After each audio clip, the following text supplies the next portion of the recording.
When I was 14, Mum let us know that she'd relapsed with cervical cancer again.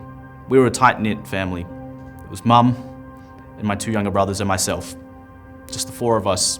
Having cancer crash in like this again was not great. There was massive uncertainty in our lives.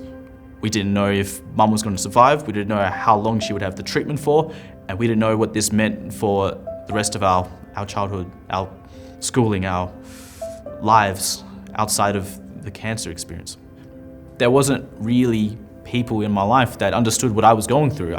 A social worker at the hospital had passed on some information about Canteen and suggested that Mum should get in contact with them.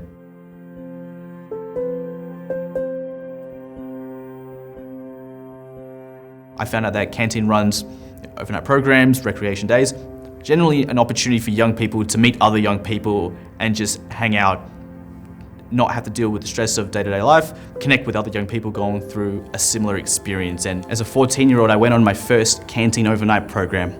Here is where I met some of the people that would become my best friends in life.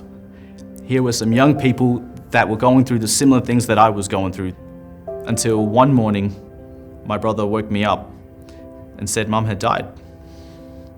That's when my world turned upside down. My immediate thought was shock. The sense of loss, was grief. I couldn't change what happened. There was a general level of, what now? Where do we go from here? I can't fully explain what it's like that Mum will never be there for all those key moments in my life.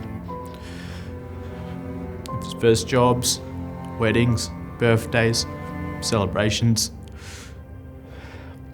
all the special occasions that other young people